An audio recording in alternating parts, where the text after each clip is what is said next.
السلام علیکم ورحمۃ اللہ تعالی وبرکاتہ۔ نحمده ونصلي ونسلم على رسوله الكريم، اما بعد فاعوذ باللہ من الشیطان الرجیم، بسم اللہ الرحمن الرحیم۔ ان اللہ وملائکتہ یصلون علی النبی یا ایہا الذین آمنوا صلوا علیہ وسلموا تسلیما۔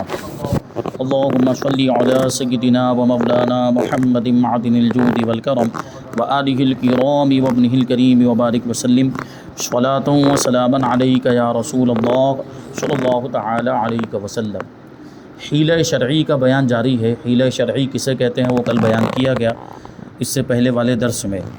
اور بار بار اس میں ایک لفظ آتا ہے فقیر۔ فقیر کو مالک بنایا جائے، فقیر کو، تو یہ فقیر کون ہے؟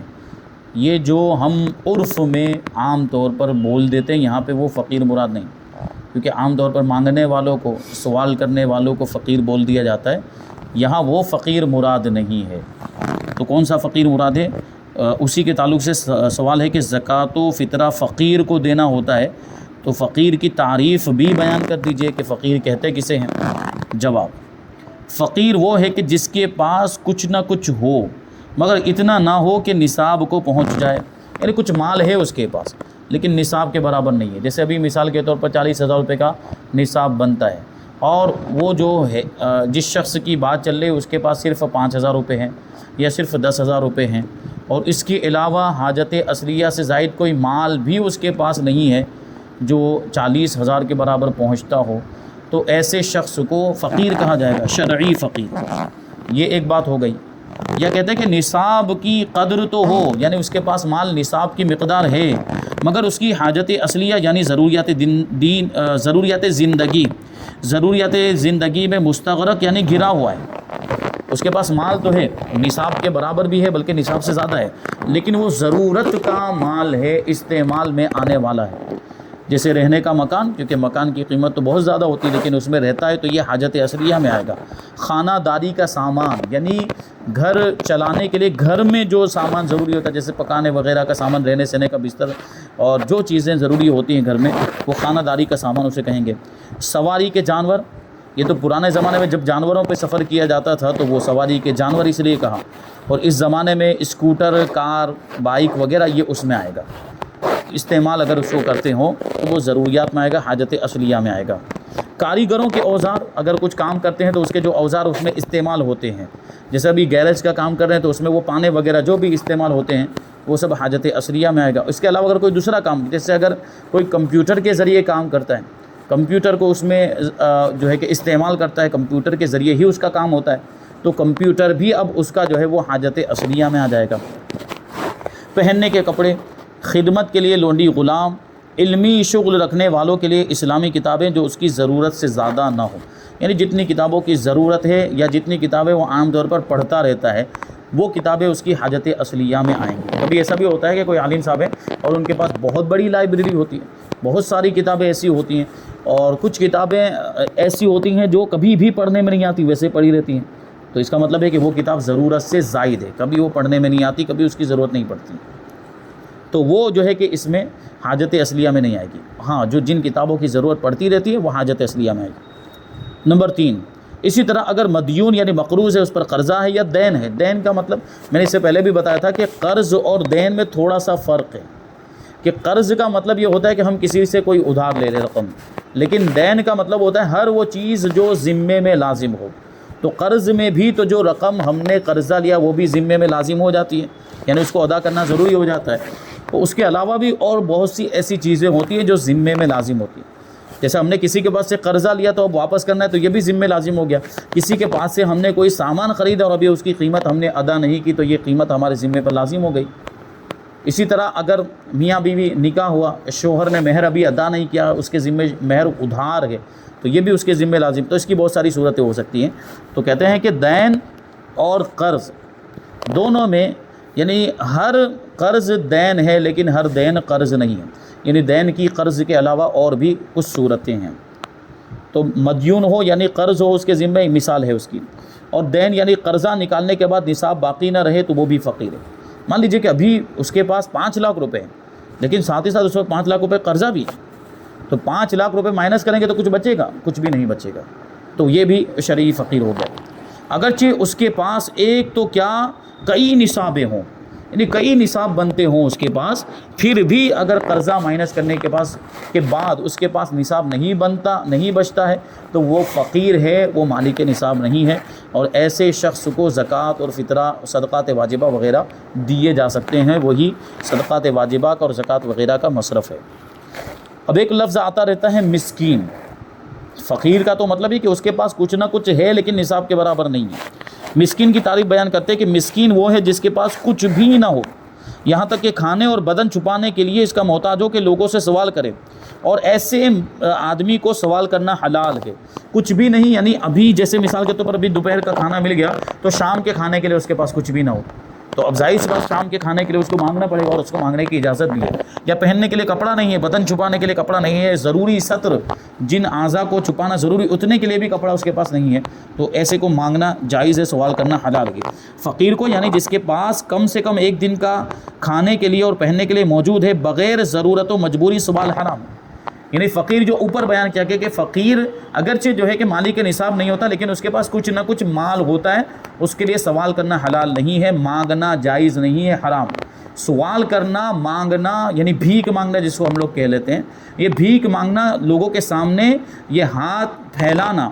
یہ صرف اسی کے لیے جائز ہے جس کے پاس کچھ بھی نہیں۔ ابھی کا کھانا مل گیا تو شام کا نہیں ہے، شام کا مل گیا تو کل کا نہیں ہے، تو ایسے آدمی کو مانگنے کی اجازت ہے لیکن فقیر کو سوال کرنے کی اجازت نہیں۔ فقیر یعنی جس کے پاس کچھ نہ کچھ مال ہو، اور ہمارے یہاں پہ جو پیشہ ور فقیر ہیں عام طور پر جو مانگتے ہیں تو ان کے پاس بہت زیادہ رقم جمع ہو جاتی ہے، ایسے لوگوں کو دینا بھی جائز نہیں۔ جب ان کے لیے سوال کرنا جائز نہیں ہے تو وہ جب سوال کر رہے ہیں تو دینا جائز نہیں۔ ایک الگ یہ بات ہوتی ہے کہ انہوں نے مانگا نہیں ہے اور ہم جا کر دے رہے ہیں، تو یہ جائز ہے، اس میں کوئی حرج نہیں ہے۔ جیسے عام طور پر زکوٰۃ بھی تو دی جاتی ہے، تو زکوٰۃ بھی تو ایسے ہی لوگوں کو دی جاتی ہے، فقیر کو اس کے پاس کچھ نہ کچھ ہوتا ہے، تو فقیر کو زکوٰۃ اور فطرہ اور واجب جو صدقات ہوتے ہیں وہ دیے جاتے ہیں، ان کے مانگے بغیر دیے جائیں گے، اور ان کو سوال کرنا جائز نہیں ہے، مسکین کو سوال کرنا جائز ہے۔ زکوٰۃ و فطرے کے حیلے کا آسان طریقہ بتا دیجیے۔ جواب: کسی فقیر شرعی کو یا اس کے وکیل کو مال زکوٰۃ و فطرہ کا مالک بنا دیا جائے، مثلاً اس کو نوٹوں کی گڈی یہ کہہ کر دے دی کہ یہ آپ کی ملک ہے، یعنی ہم نے آپ کو اس کا مالک بنایا، وہ اس کو ہاتھ میں لے کر یا کسی طرح قبضہ کر لے، اب یہ اس کا مالک ہو گیا، اور کسی بھی کام مثلاً مسجد کی تعمیر وغیرہ میں اب یہ صرف کر دے اپنی طرف سے، یا صرف کرنے کے لیے دے دے، کسی کو بھی دے دے جو اس کے ذمہ دار ہوں، جیسے مسجد کے ذمہ دار ہیں جو وہ اس کا انتظام دیکھ رہے ہیں تو ان کو دے دی، یوں زکوٰۃ ہونے کے ساتھ ساتھ دونوں ثواب کے بھی حقدار ہوں گے۔ ٹھیک ہے، مسجد وغیرہ کی تعمیر میں پہلے تو میں نے بتایا تھا کہ پہلے تو للہ رقم کا ہی انتظام کیا جائے گا، جہاں للہ دیتے ہوں وہاں للہ ہی سے کام چلایا جائے گا، زکوٰۃ وغیرہ کے پیسے نہیں لیے جائیں گے۔ یہ کہاں ہوتا ہے؟ مطلب جب بالکل آخری اسٹیج میں بات آ گئی ہو تو وہاں جو ہے کہ زکوٰۃ وغیرہ کو اس طرح ہیلا کر کے استعمال کیا جا سکتا ہے۔ اب یہاں پر ایک بات کہی ہے کہ شرعی فقیر کو یا اس کے وکیل کو دے دیا جائے۔ ابھی شرعی فقیر کو دے دیا کا مطلب ہے کہ ڈائریکٹ اس کو دے دیا جا کر ہم نے، جو شرعی اعتبار سے فقیر یعنی مالک نصاب نہیں، حاجت اصلیہ سے زائد اس کے بعد نصاب کے برابر مال نہیں ہے اس کے پاس، تو اب اس کا وکیل کسے کہیں گے؟ اس کا وکیل کا مطلب یہ ہے کہ شرعی فقیر ہے، اس نے کسی کو کہہ دیا ہے کہ جاؤ میری طرف سے زکوٰۃ کی رقم لے کر آؤ فلاں آدمی کے پاس سے، یا جو ہے کہ جو دینے والا ہے اس نے بلایا، جو زکوٰۃ دینے والا یا فطرہ دینے والا اس نے بلایا تھا، وہ خود نہیں جا سکتا، مان لیجیے کسی کام میں مصروف ہے، تو اس نے کیا کیا؟ اپنی جگہ پہ کسی اور کو بھیج دیا کہ جاؤ اور میری طرف سے زکوٰۃ کو وصول کر کے لاؤ، تو یہ اب ہو گیا اس کا وکیل، یعنی شرعی فقیر کا وکیل ہو گیا۔ تو شرعی فقیر کے وکیل کو بھی دے دیا اور وکیل نے بھی قبضہ کر لیا، تو یہ اب اس کی ملکیت ہو جائے گی، کیونکہ وکیل کا قبضہ یہ موکل کا قبضہ ہوتا ہے، یعنی جس نے وکیل بنایا اس کا قبضہ ہوتا ہے۔ جیسے کہ ابھی زید ہے جو شرعی فقیر ہے، اس نے بکر کو وکیل بنایا تھا اور بکر نے جا کر زکوٰۃ پر قبضہ کر لیا ہے زید کی طرف سے، تو اب یہ زید کی ملکیت خود بخود ثابت ہو جائے گی۔ یہ جیسے مثال کے طور پر ابھی میں یہاں پر بیٹھا ہوں، مجھے کوئی سامان خریدنا ہے بازار سے اور میں ابھی بازار نہیں جانا چاہتا ہوں، تو میں احمد کو بھیجوں گا کہ جاؤ یہ میری طرف سے سامان خرید کر لاؤ، تو میں نے اس کو پیسے بھی دے دیے، اب یہ گئے اور وہاں بازار میں جانے کے بعد انہوں نے سامان خریدا، تو وہ سامان یہ خریدنے کے بعد ان کی ملکیت نہیں ہوگا، وہ خود بخود ان کے قبضہ کرتے ہی میری ملکیت میں آ جائے گا، کیونکہ ان کو بھیجا کس نے؟ ان کو میں نے بھیجا ہے، تو یہ میری طرف سے خرید رہے ہیں، یہ اپنی طرف سے نہیں خرید رہے ہیں۔ اور یہ خریدیں گے تو وکیل کا مطلب یہ ہوتا ہے کہ وکیل کا جو بھی تصرف ہوگا وہ موکل کا تصرف مانا جائے گا، تو جب یہ خریدیں گے تو وہ چیز میری ملکیت ہو جائے گی۔ اسی طرح فقیر شرعی کی طرف سے اس کا وکیل اگر زکوٰۃ وغیرہ پہ قبضہ کر لے گا تو وہ موکل کی ملکیت ہو جائے گی، فقیر شرعی کی ملکیت ہو جائے گی۔ سوال آگے یہ ہے کہ آپ نے کہا کہ شرعی فقیر یا اس کے وکیل، تو یہاں وکیل سے کیا مراد ہے؟ جواب دیتے ہیں کہ اس سے مراد وہ شخص ہے جسے شرعی فقیر نے اپنی زکوٰۃ وصول کرنے کی اجازت دی ہو یا اس نے خود اس سے اجازت لی ہو، تو یہ ہو گیا اس کا وکیل۔ آگے سوال ہے کہ حیلہ کرتے وقت شرعی فقیر کو کیا یہ کہہ سکتے ہیں کہ واپس دے دینا، رقم مت لینا وغیرہ؟ کیونکہ حیلہ کرنے کا تو مقصد یہی ہوتا ہے، جیسے ابھی دارالعلوم وغیرہ کے لیے حیلہ کرتے ہیں تو وہاں مقصد یہی ہوتا ہے کہ یہ واپس دے گا، یہ اپنی طرف سے مدرسے میں دے گا، تو کیا پہلے سے یہ شرط لگا سکتے ہیں یا اس کو یہ الفاظ بول سکتے ہیں کہ یہ ہم تم کو دے تو رہے، ہم تم کو مالک بنا تو رہے، لیکن اس کو تمہیں دینا پڑے گا مدرسے کے اندر؟ بہرحال جو کہ مالک بنانا ضروری ہے، یہ بات ذہن میں رہے کہ مالک بنانا ضروری ہے، اور مالک بنا دیا، جیسے ہی مالک بنایا وہاں زکوٰۃ ادا ہو گئی۔ اب آپ نے جو بھی الفاظ بولے ہوں کہ واپس دے دینا، پھر رقم مت لینا، اس طرح کے جو بھی الفاظ بولے ہوں اس کا کوئی اعتبار نہیں ہوگا۔ اب اس کی مرضی، وہ چاہے تو دے چاہے تو نہ دے، وہ مالک بن چکا ہے، لیکن ہمیں اسے پہلے سے یہ مسئلہ سمجھانا چاہیے جس کو ہم مالک بنا رہے ہیں، جس فقیر شرعی سے ہم یہ حیلہ کروا رہے ہیں، کیونکہ ہمارا مقصد یہ ہے کہ اگر وہ پوری رقم رکھ لے گا تو پھر یہ مقصد ہی فوت ہو جائے۔ جو زکوٰۃ کی پوری رقم لے کر آئے تھے مدرسے کے کام کے لیے، 20 لاکھ 25 لاکھ، بڑی بڑی رقم بھی ہو سکتی ہے، وہ کسی شرعی فقیر کو دیا، وہ پورا لے کر چلا گیا، تو جو مدرسے کا جو مقصد تھا وہ تو حل نہیں ہوگا۔ تو ایسی صورت میں اس کو پہلے مسئلہ سمجھایا جائے، اور ایسے موقع پر بعض مدارس میں ان کے جو ذمہ دار ہوتے ہیں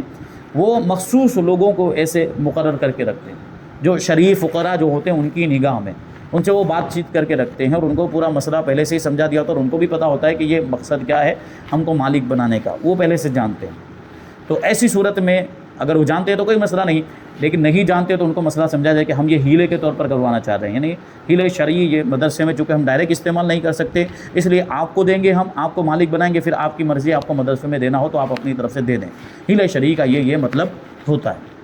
اب وہ سمجھ جائے، اور اس کے لیے بھی ضروری تو کیا کہیں گے، بہتر یہ ہے کہ وہ پھر مالک بن جانے کے بعد وہ رقم مدرسے کو دے دے اپنی طرف سے، کیونکہ پھر مدرسے کا حق، ہاں بہتر یہ ہے کہ کچھ نہ کچھ اس کو بھی اس رقم میں سے دے دیا جائے تاکہ اس کا بھی کام چل جائے، ایک کچھ بھی رقم اس میں سے دے دی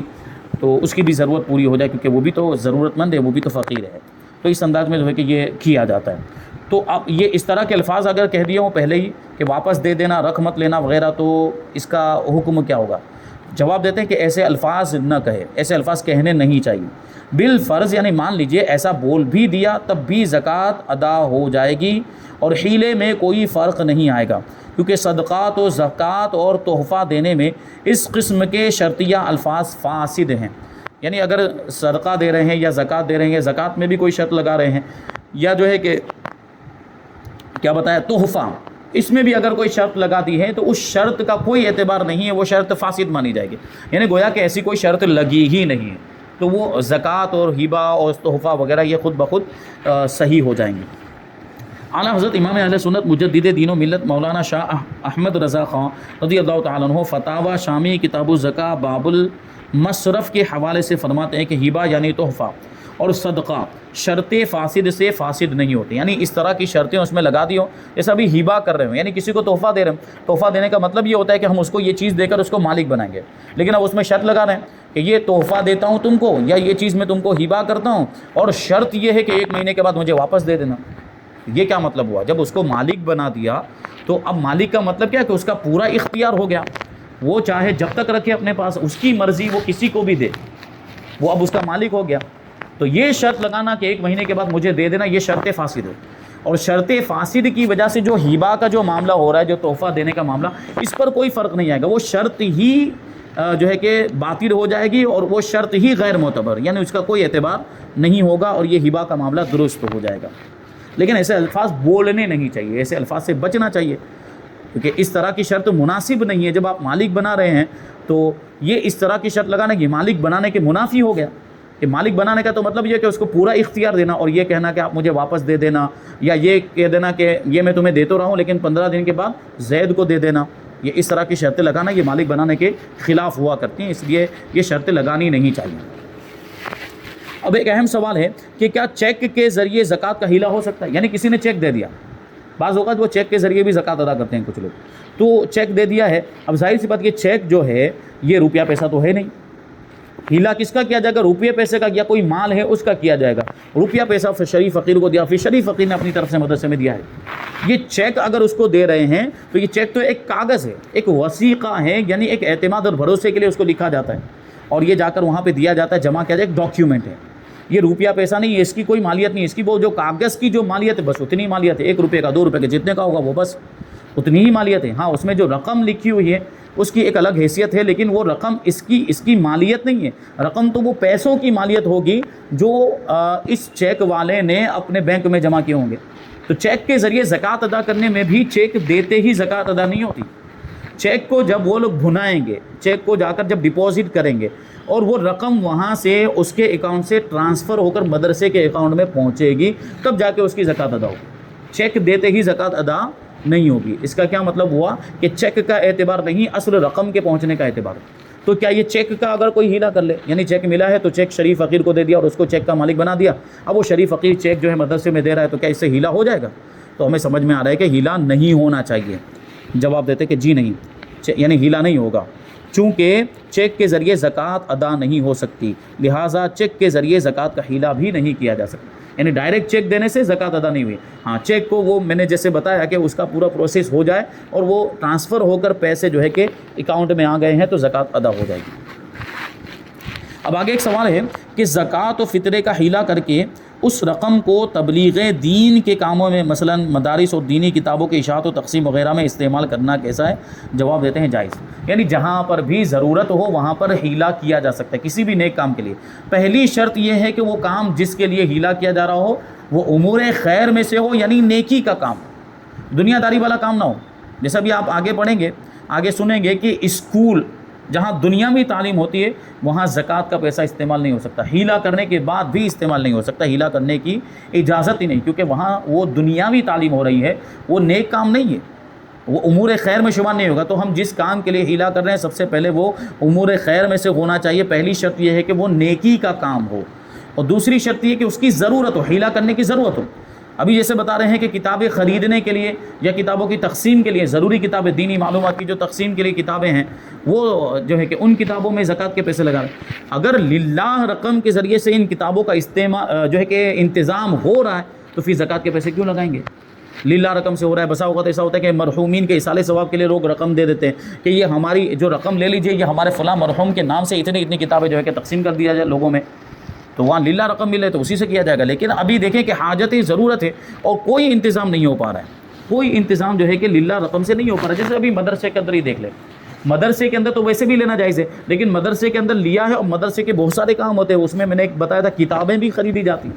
تو وہ مدرسے کی ضروریات میں سے ہے، اور اسی رقم سے جو ہیلا کر کے مدرسے میں جو رکھی گئی ہے اس سے اب جو ہے کہ کتابیں وغیرہ بھی خریدتے ہیں، تو یہ اجازت ہے۔ اب آگے سوال ہے کہ اگر سید غریب ہو تو اس کو زکوٰۃ کی ہیلا شدہ رقم دے سکتے ہیں یا نہیں؟ سید اگر حاجت مند ہے، ضرورت مند ہے، تو فرماتے ہیں دے تو سکتے ہیں، مگر افضل یہی کہ بغیر ہیلا کے اپنی جیب خاص سے رقم نظر کی جائے۔ یہ بات پہلے بھی بیان کی گئی ہے کہ سید کو للہ رقم سے جو ہے کہ اس کی مدد کرنی چاہیے اگر کوئی سعادت کرام ہیں۔ یہ زکوٰۃ وغیرہ کا ہیلا جو ہے یہ بالکل آخری اسٹیج پہ آتا ہے، جب للہ رقم کے ذریعے سے یا اپنی جیب سے جو زکوٰۃ و صدقات واجبہ کا مال نہیں ہے اس سے مدد کرنے کی کوئی صورت نہ بنتی ہو، تب جا کے وہ جو ہے زکوٰۃ وغیرہ کا ہیلا کرنے کی اجازت ہوگی، ورنہ تو ویسے ہی مدد کی جائے گی۔ امام اہل سنت امام احمد رضا خان رضی اللہ تعالیٰ عنہ فرماتے ہیں، رہا یہ کہ پھر اس زمانہ پر آشوب میں حضرات سادات کرام کی مواسات یعنی ان کی امداد اور غمخواری کیوں کر ہو، یعنی یہ ایسا زمانہ آ گیا ہے کہ لوگ بالکل یوں سمجھیں کہ لالچ وغیرہ کے معاملات ہیں اور بالکل ہاتھ ان کا تنگ ہو گیا، بخیل ہو گئے، کنجوس ہو گئے کہ اب اللہ کی راہ میں خرچ نہیں کر رہے ہیں۔ لوگوں کی مدد کرنا، سادات کرام کی مدد کرنا خاص طور پر، یہ لوگوں کے ذہنوں میں خیال بھی نہیں آتا کہ اس طرح ہمیں کرنا چاہیے کہ نیکی کے کام۔ تو اب کیا کرنا چاہیے ایسے زمانے میں؟ اس کے تعلق سے فرماتے ہیں اقول، یعنی میں کہتا ہوں کہ بڑے مال والے اگر اپنے خالص مالوں سے بطور ہدیہ یعنی تحفے کے طور پر ان حضرات علیاء یعنی بلند مرتبہ والے صاحبان کی خدمت نہ کریں تو ان مالداروں کی اپنی بے سعادتی ہے، یعنی محرومی ہے۔ جو مالدار ہیں تو ظاہر سی بات اللہ نے ان کو مال دیا ہے تو سعادت کرام کی بھی مدد کرنی چاہیے، غریبوں کی بھی مدد کرنی چاہیے، اللہ کی راہ میں خرچ بھی کرنا چاہیے، نیک کاموں میں خرچ کرنا چاہیے، لیکن نہیں کرتے ہیں تو بہت بڑی محرومی ہے ان کی۔ وہ وقت یاد کریں جب ان حضرات یعنی سعادت کرام کے جد اکرم یعنی حضور پاک صلی اللہ علیہ وسلم کے سوا ظاہری آنکھوں کو کوئی بھی ملجا اور ماوا یعنی ٹھکانہ نہیں ملے گا۔ وہ دن یعنی قیامت کا دن ہوگا میدان محشر کہ اس وقت صرف حضور پاک صلی اللہ علیہ وسلم کی ذات ہی یہ لوگوں کا ماوا اور ملجا ہوگی، یعنی پناہ گاہ ہوگی، کوئی دوسرا کسی کی مدد کرنے کے لیے تیار نہیں ہوگا۔ کیا پسند نہیں آتا کہ وہ مال جو انہی کے صدقے میں انہی کی سرکار سے عطا ہوا، جسے ان قریب چھوڑ کر پھر ویسے ہی خالی ہاتھ زیر زمین یعنی قبر میں جانے والے ہیں، ان کی خوشنودی کے لیے ان کے پاک مبارک بیٹوں یعنی سیدوں پر ان کا ایک حصہ صرف کیا کریں کہ اس سخت حاجت کے دن یعنی بروز قیامت اس جواد کریم رؤوف رحیم کے بھاری انعاموں عظیم اکراموں سے مشرف ہو جائیں۔ یعنی سعادت کرام کی خدمت کریں گے تو حضور پاک صلی اللہ علیہ وسلم خوش نہیں ہوں گے، یہ ان کی اولاد ہے، یہ ان کے بیٹے ہیں۔ ظاہر سی بات ہے ابھی ہم اور آپ دیکھ لیں کہ اگر ہماری اولاد کو کوئی کچھ دے تو ہم خوش ہوتے ہیں، ہماری اولاد کے ساتھ کوئی اچھا سلوک کرے تو ہمیں اچھا لگتا ہے۔ تو حضور پاک صلی اللہ علیہ وسلم کی اولاد کے ساتھ اگر ہم اچھا سلوک کریں، اچھا برتاؤ کریں، ان کا ادب و احترام کریں، ان کی مدد کریں، ان کی ضرورتوں کو پورا کریں تو حضور پاک خوش کیوں نہیں ہوں گے؟ یقیناً حضور خوش ہوتے ہیں، اور اس چیز کا فائدہ ہمیں میدان محشر میں ہوگا۔ حضور پاک صلی اللہ علیہ وسلم نام لے لے کر پکاریں گے اور کہیں گے کہ کہاں ہیں میرے بیٹوں کی مدد کرنے والے، کہاں ہیں میری آل کی مدد کرنے والے؟ ان کو بلایا جائے گا اور حضور پاک صلی اللہ علیہ وسلم ان کے گناہوں کی بخشش کروائیں گے۔ تو سعادت کرام کی مدد کرنی چاہیے۔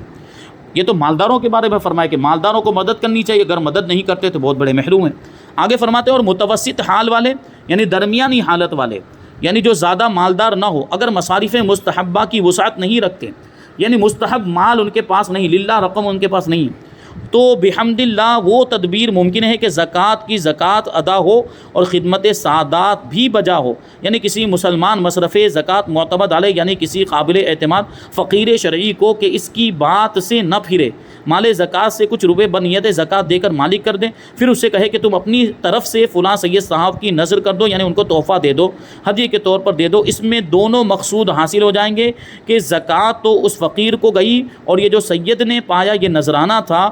اس کا فرض ادا ہو گیا اور خدمت سید کا کامل ثواب اسے اور فقیر دونوں کو مل گیا۔